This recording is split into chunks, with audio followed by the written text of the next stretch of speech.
오늘 사무엘하 13장 34절부터 14장 3절까지 말씀 읽도록 하겠습니다. 이에 압살롬은 도망하니라. 파수하는 청년이 눈을 들어보니 보아라, 뒷산 언덕길로 여러 사람이 오는도다. 요나답이 왕께 아뢰되 보소서, 왕자들이 오나이다. 당신의 종이 말한 대로 되었나이다 하고 말을 마치자 왕자들이 이르러 소리를 높여 통곡하니 왕과 그의 모든 신하들도 심히 통곡하니라. 압살롬은 도망하여 그술왕 암미훌의 아들 달메에게로 갔고 다윗은 날마다 그의 아들로 말미암아 슬퍼하니라. 압살롬이 도망하여 그술로 가서 거기에 산지 3년이라. 다윗 왕의 마음이 압살롬을 향하여 간절하니 암논은 이미 죽었으므로 왕이 위로를 받았음이더라. 스루야의 아들 요압이 왕의 마음이 압살롬에게로 향하는 줄 알고 드고아의 사람을 보내 거기서 지혜로운 여인 하나를 데려다가 그에게 이르되, 청컨대 너는 상주가 된 것처럼 상복을 입고 기름을 바르지 말고 죽은 사람을 위하여 오래 슬퍼하는 여인같이 하고 왕께 들어가서 그에게 이러이러하게 말하라고 요압이 그의 입에 할 말을 넣어주니라. 아멘. 다윗의 삶 후반부 사무엘하의 말씀을 전하고 있습니다. 다윗 왕은 간절히 하나님 앞에 기도했지만 밧세바와 그 사이에 태어났던 첫 번째 아들은 하나님이 데려가셨습니다. 다윗은 아들을 잃은 슬픔을 받아들이면서 하나님께 순종하면서 하나님께 가서 예배를 드렸고, 그리고 하나님의 주권을 인정하며 다시 밧세바를 위로합니다. 그때 하나님은 새로운 생명을 허락하셨고 그가 바로 사무엘의 대를 이을 이스라엘의 왕조를 계속 이어갈 솔로몬이 되어집니다. 하나님은 솔로몬에게 여디디아라는 하나님께서 특별히 사랑하는 자라는 이름을 주셨고 사랑하셨고 하나님의 은혜를 솔로몬을 통해서 보여주십니다. 다윗이 하나님의 주권을 인정하고 한 아이는 죽었지만 하나님을 다시 의지하며 하나님께 순종을 다짐했을 때 하나님은 또 다른 소망을 주시고 또 다른 새 시대를 준비하고 시작하십니다. 그러나 이 모든 일들은 다윗의 삶에 또 다른 계속되는 하나님의 심판의 부분의 한 이야기입니다. 다윗의 눈물이 떠나지 아니하고 다윗의 고난이 아직 끝나지 않았다는 것입니다. 사실은 하나님께서 처분하신, 하나님께서 예언하신 다윗의 고난 같은 이야기가 또 계속되어지는 것이죠. 나단 선지자는 다윗에게 그렇게 예언합니다. 칼이 당신의 집안에서 떠나지 않을 것이다. 첫 번째 그 죽은 아들은 밧세바 사이에서 낳은 아들이었습니다. 오늘 이 이야기에는 두 번째 또 한 명의 왕자가 죽는 이야기가 등장합니다. 다윗 집안에 떠나지 않는 칼. 오늘의 이야기는 암논의 또한 첫 번째 아들이었죠. 암논의 강간 사건과 그리고 압살롬의 보복 살인 사건의 이야기입니다. 다윗의 아들 암논은 다윗의 맞이였습니다. 바로 왕권을 이어갈 수 있는 맞이 왕자였죠. 그는 그의 배다른 여동생 다말을 사모하게 되어집니다. 너무 좋아해서 상사병에 걸려서 알아 누웠다고 기록하고 있습니다. 그의 악한 친구, 암논의 악한 친구 요나답이라는 친구가 와서 그에게 악한 조언을 합니다. 너 아픈 척을 해서 다윗 왕에게 요청해서 네 배다른 누이 다말이 분병 오게 해달라고 요청해라. 그의 계획대로 왕의 허락을 받고 다말이 간호를 하기 위해 암논을 찾아옵니다. 그랬을 때 암논은 다말을 강제로 겁탈을 하게 되어집니다. 고대사회에 겁탈을 하는 경우에서라도 많은 고대사회의 율법 법률처럼 이스라엘의 율법에도 그 배상을 그 여자의 집에 하고 그 여자의 결혼을 하고 그 여자를 책임을 지게 되면 처벌이 면제되는 경우가 있었습니다. 이스라엘 율법에도 그러한 것이 있었습니다. 물론 암논의 경우에는 같은 아버지를 가진 경우였겠지만 여서 더 쉽지는 않았겠지만 어쨌거나 암논은 이 다말을 했다고 기록하지만 겁탈한 후에 바로 그 마음이 돌변해서 그녀를 미워하게 되었다고 기록하고 있습니다. 그리고 그것에 대해서 항의하는 다말을 강제로 종을 시켜서 끌어내서 쫓아버립니다. 암논의 사랑이 진정한 사랑이 아니었다는 것을 알 수 있죠. 암논이 원했던 것은 다말을 사랑했던 것이 아니라 그저 육체적인 정욕밖에 없었다는 것을 증명해 줍니다. 마땅히 자기가 그런 잘못을 행했음에도 불구하고 결혼을 요청하거나 그런 어떤 명예를 회복하려는 시도를 전혀 하지 아니하고 오히려 그냥 종을 시켜서 끌어내 버리죠. 암논이 얼마나 미숙하고 무절제하고 그리고 비겁하고 악한 자인지를 보여줍니다. 다말은 머리에 죄를 쓰고 처녀의 상징이었던 옷, 겉옷, 채색 옷을 찢고 울면서 집으로 돌아옵니다. 공개적으로 수치를 선언하고 그리고 암논의 악행을 고발하는 행동이죠. 친오빠, 다말의 친오빠는 압살롬이었습니다. 압살롬은 다말이 당한 수치와 그러한 겁탈당한 것을 보고 분노하게 되어지죠. 다말이 이제 어떻게 되어지는 것입니까? 결혼도 못하게 되고 수치를 당하고 비참한 여인으로 남은 생애를 보내야 되는 한 여인의 일생을 망친 그러한 일이죠. 불쌍한 여인이 되어버렸습니다. 자신의 여동생의 일생을 망쳐버린 암논에게 압살롬은 복수의 원한을 품습니다. 왕인 아버지 다윗도 이 소식을 들었으나 그는 크게 노했다라고만 기록하고 그 이후에는 아무런 행동도 취하지 않았습니다. 분명히 왕으로서 그리고 아버지로서 암논에게 무언가를 질책을 하고 뭐 어떤 처벌을 하든지 바로 잡았어야 하는데 아무 일도 하지 않았습니다. 자식이기 때문이었을까요? 사울 왕과 한번 비교해보면서 생각해 볼 수 있을 것입니다.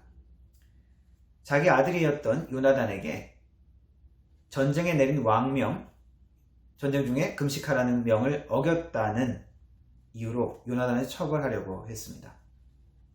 자기가 정한 가혹한 참 잘못된 명령이었죠. 신하들과 다른 사람들이 요나단의 용맹과 업적을 언급하면서 다 사울 왕을 말렸습니다. 그 덕분에 요나단은 죽지 않았습니다. 다윗은 타인에 대해서 공평하고 엄격한 잣대로 많이 대했습니다. 자기의 대적을 죽인 사람을 오히려 상을 주는 것이 아니라 오히려 공정하게 정당하게 기름 부음 받은 사람 그리고 왕을 처벌했다는 이유로 그 사람들을 처벌했죠. 하지만 자식에게는 그렇게 대하지 못했던 것 같습니다. 압살롬에게도 마찬가지인 면이 나중에 보입니다. 이 암논에게도 처벌 혹은 질책조차 하지 않은 것 같습니다. 아마도 그는 이 모든 사건들이 일어났을 때 자기의 행한 죄악을 다시 한번 떠올렸을 것입니다. 자기의 행한 부정과 악한 행동, 그 모든 것들은 신하들과 이미 대중들에게 이제는 알려졌을 것입니다. 다윗 자신이 간음과 살인까지 한 마당에 가족 안에서 생긴 이 불미스러운 강간 사건을 어떻게 쉽게 처리할 수 있었겠습니까? 이 압살롬은 분노와 억울함을 원한으로 품고 암논을 살해하기로 계획하게 되어집니다. 이 압살롬이라는 인물 역시 대단히 치밀하고 그리고 속마음을 감추고 마치 가면을 쓴 것 같은, 그러면서 속내는 드러내지 않는 아주 무서운 그러한 인물 같습니다. 그리고 자신이 그런 원망이나 야망을 가지고 있지만 그것을 나중에는 결국 실행하는 그러한 인물이죠. 한 2년을 모르는 척 하면서 잊은 것처럼 지내다가 양털을 깎는 그런 잔치의 행사에 모든 왕자들을 다 초청합니다. 의심 없이 암논이 다른 왕자들과 함께 왔을 때 그 자리에서 암논을 죽여버리죠. 깜짝 놀란 다른 모든 사람들은 도망갑니다. 누군가 이 사건을 다윗에게 먼저 도망가서 전합니다. 압살롬이 모든 왕자들을 죽이고 있다고. 소식을 들은 모두는 걱정하고 두려워했는데 무사히 모든 왕자들이, 암논을 제외한 모든 왕자들이 돌아왔습니다. 그 소식을 듣고 서로 부둥켜 안고 다윗과 모든 사람이 통곡하며 울었다라고 기록하고 있습니다. 그것이 오늘 읽은 말씀입니다. 그리고 그 길로 압살롬은 자기 외갓집으로 도망합니다. 구술 땅으로 도망했죠. 망명한 것입니다.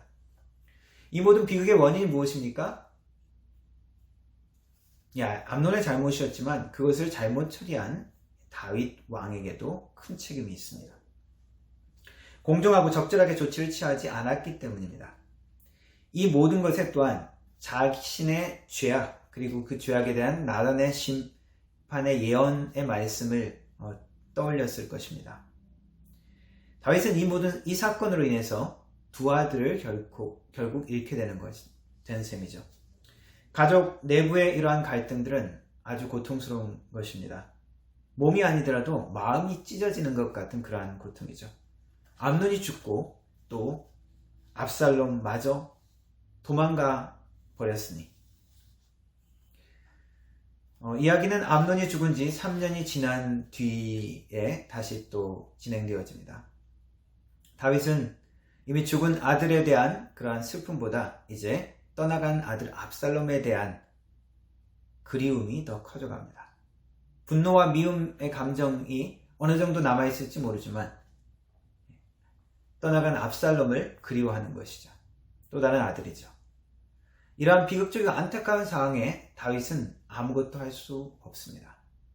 압살롬은 그냥 미워할 수도 없고 계속 처벌할 수도 없고 데려와서 처벌할 수도 없고 그렇다고 그리운 그 아들을 계속 떠나 있게만 할 수도 없는, 이러지도 저러지도 못하는 그러한 상황입니다. 받아줄 수도 없고 그렇다고 계속 미워할 수도 없고 갈등하는 다윗 왕의 이러한 모습, 하나님의 모습들을 생각할 수 있습니다. 우리의 죄악에 대해서 심판하셔야 하지만 또한 우리를 사랑하시고 긍휼히 여기시는 하나님이시기 때문에 다윗은 이 모든 사건들을 통해서 자신의 죄악에 대해서 다시 한번 생각했고 자신의 죄악을 하나님께서 어떻게 다루시는지를 생각을 했을 것입니다. 하나님 안에 일어나는 공의와 정의의 하나님, 그러나 은혜와 긍휼의 하나님의 그 갈등, 고통, 그것을 다시 한번 다윗은 깨닫게 되어졌을 것입니다. 이 모든 것들은 비극적인 죽음이고 떠나지 않는 칼, 하나님의 심판의 한 부분이었습니다. 그러나 이 모든 상황 가운데서도, 이 모든 불행 가운데서도 역시 떠나지 않는 하나님의 은혜가 다윗에게는 있었습니다. 하나님께서는 화해와 회복을 시작하십니다. 다윗이 이러지도 저러지도 못하고 있는 이러한 모든 상황 가운데 한 여인이 다윗 왕에게 찾아서 호소합니다. 왕이시여, 도와주십시오. 무슨 일이냐? 저는 남편이 죽은 과부입니다. 불쌍한 과부인데 저에게는 아들 둘이 있습니다. 이 아들 둘이 들에 나가 있을 때 둘이 싸우다가 아무도 말리는 사람이 없어서 한 아들이 다른 형제를 죽여버렸습니다. 그 소식을 듣고 온 집안이, 친족들이 일어나서 그 형제를 때려 죽인 그 아들을 내어놓으라고 합니다. 형제를 죽인 원수를 갖고 살인자를 심판하겠다고 이야기합니다. 남편도 없고 이제 이 아들마저, 남은 아들 하나마저 살인자로 처벌되어 죽는다면 남편의 상속자도 없는 나는 너무 고통스럽습니다. 다윗 왕은 이 이야기를 듣고 그 딱한 처지를 생각하고 이 문제를 나한테 맡겨놓고 돌아가라 이야기합니다. 그러나 다시 한번 요청하죠. 확신을 구합니다. 그래서 또 다윗 왕이 확신을 줍니다. 누가 너를 위협하거든 나한테 말해라. 내가 너를 지켜주겠다. 또 다시 간청하죠. 아마 확신을 얻기 위한 그런 것 같이 이야기를 한 것 같습니다. 다른 사람들이 이 죽은 아들에 대한 원수를 갚는다고 저기 살아남아있는 그 아들까지 죽이려는 이 더 큰 악한 일을 벌이려고 하고 있습니다. 왕이시여, 제발 막아주십시오. 그래, 그 아들도 내가 보호해주겠다. 머리칼 하나라도 상하지 않도록 내가 지켜주겠다. 라고 다시 한번 확신을 줍니다. 구해주겠다고, 살려주겠다고 이야기를 합니다. 그때 그 여인이 자신의 본심, 원래 하고자 하는 이야기를 그제서 이야기합니다. 그러면 왕이시오, 왜 왕은 이러한 잘못을 하고 있습니까? 하나님도 사람의 생명을 빼앗으려고 하는 것이 목적이 아니라 방책을 베푸시고 내쫓긴 자가 하나님 앞에서 영원히 버림받아 되지 않게 하시는 분이신데, 어째서 왕께서는 내쫓긴 자를 그대로 두고 집에 돌아오게 하지 않으십니까? 압살롬에 대한 이야기입니다. 이 한 지혜로운 여인의 말에 다윗이 무너지죠. 그리고 압살롬 장군이 시켜서 했다는 것도 눈치채어집니다. 자신의 죄악의 결과가 어떤 것인지, 그 고통, 그리고 자신이 올바로 처리하지 못한 그 모든 것들에 대한 복잡한 생각들이 있었을 것입니다.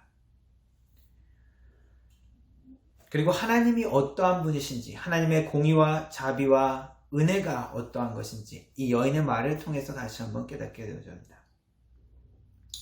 우리가 크리스찬이라면 우리는 이러한 갈등과 이러한 고통에 대해서 한번 생각해 보아야 할 것입니다. 하나님은 죄악에 대해서 분명히 심판하셔야 합니다. 왜냐하면 공의와 정의 하나님이시기 때문에 누군가는 피해당하고 고통당하고 어려움을 당했기 때문에 억울한 자의 한을 풀어주셔야 하죠. 그러나 하나님은 어떠한 분이십니까? 사랑과 은혜의 하나님이십니다. 긍휼과 자비를 베푸시는 하나님이십니다. 다윗은 왕으로서 그 모든 것들을 지금 행해야 하는 그러한 상황에 처한 것이죠. 아들을 사랑하지만 그 죄악을 그냥 넘길 수 없는 그러한 왕의 위치. 그렇게 갈등하고 있는 그 상황에 군대장관 요압이 다윗의 마음을 알아차리고 압살롬을 데려올 계획으로 이 여인을 불러서 시킨 것이죠. 암논을 처벌하지 않고 그대로 놔뒀던 자신의 모습, 그리고 자신의 책임을 생각했을 것입니다. 다윗은 아마도 이 모든 사건들이 일어났을 때, 압살롬이 암논을 죽였을 때, 그래, 내가 바로 이를 처리하지 못했기 때문이야. 암논을 불러서 내가 처벌했다면, 그게 징계를 어느 정도 했다면 압살롬이 적어도 암논을 죽이지 않았을 텐데, 그리고 압살롬도 저렇게 도망자로서, 저렇게 살인자로서 살지 않아도 되었을 텐데, 다 내 잘못이야. 내가 처벌을 못했기 때문이야. 내 스스로도 간음을 행하고 충성스러운 부하를 죽였으니 내가 무엇라고 이야기할 수 있을까? 아마 고민했을 것입니다. 내가 사랑하는 그리운 아들 압살롬은 어떻게 해야 하나? 처벌할 수도 없고, 그렇다고 그냥 무작정 데려올 수도 없고, 나도 내 충성스러운 부하를 죽였으니 나의 죄는 그렇다면 어떻게 할 것인가? 아마 그의 양심 때문에 많이 괴로웠을 것입니다. 보통 많은 더 큰 문제들은 잘못을 저질러 놓고도 그것을 뻔뻔스럽게 모른 척하는 것이죠.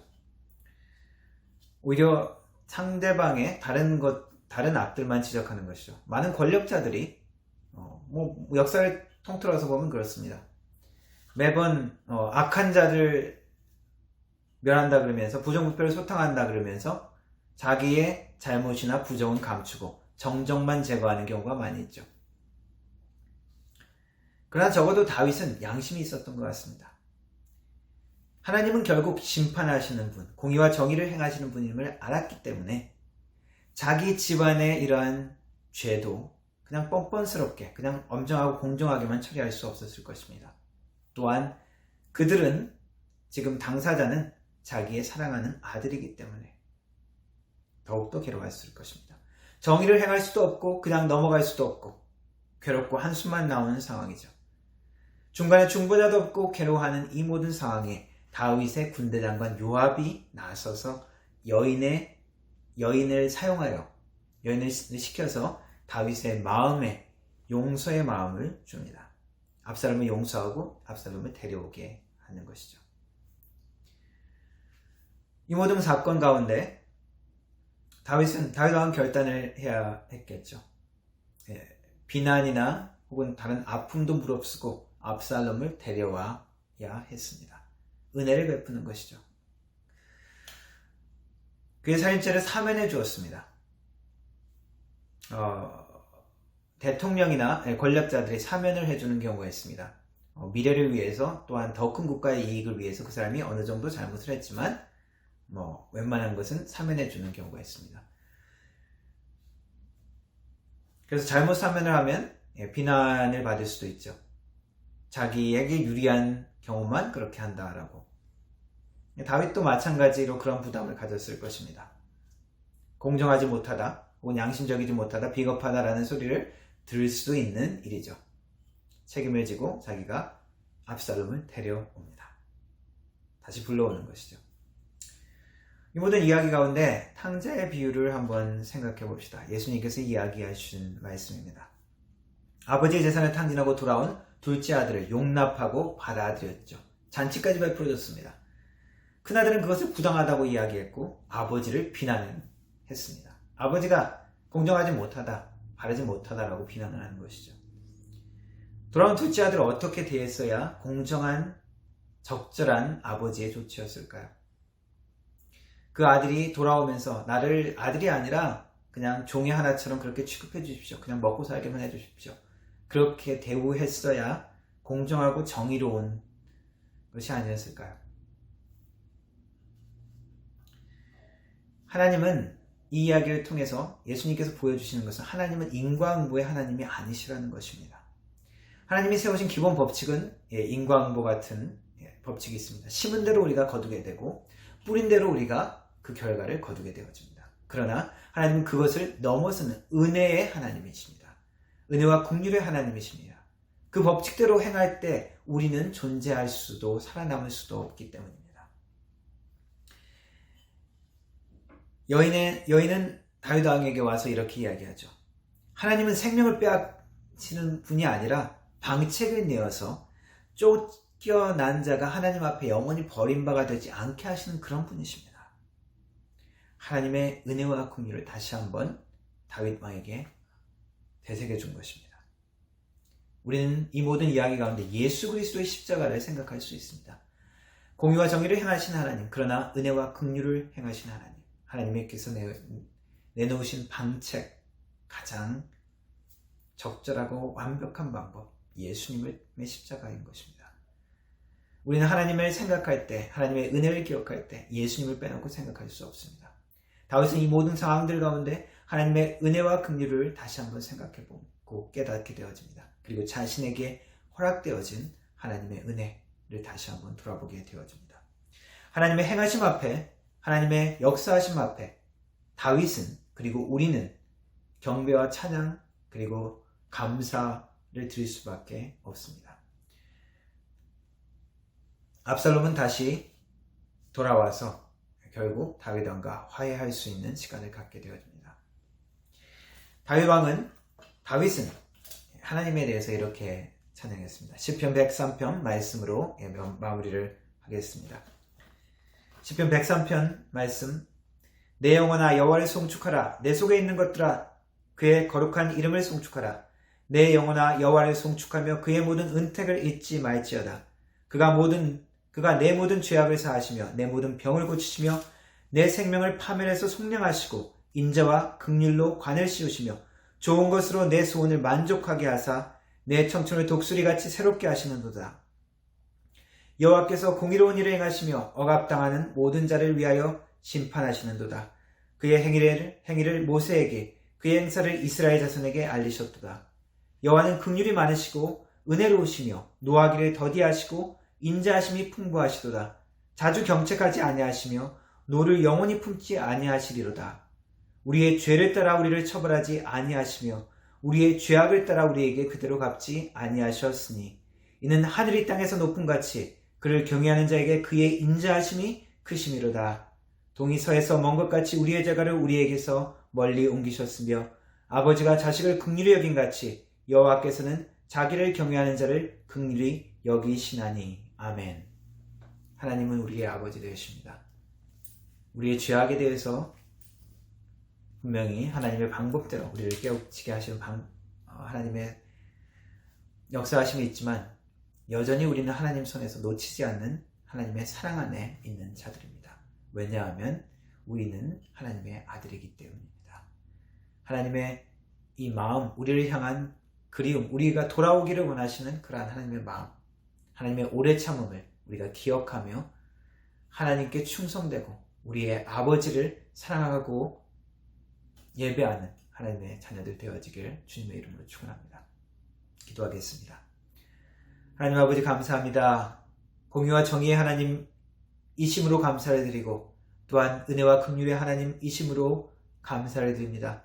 하나님의 은혜와 하나님의 긍휼로 우리가 진멸되지 아니하고 우리가 주님 앞에 설 수 있음을 인하여 감사를 드립니다.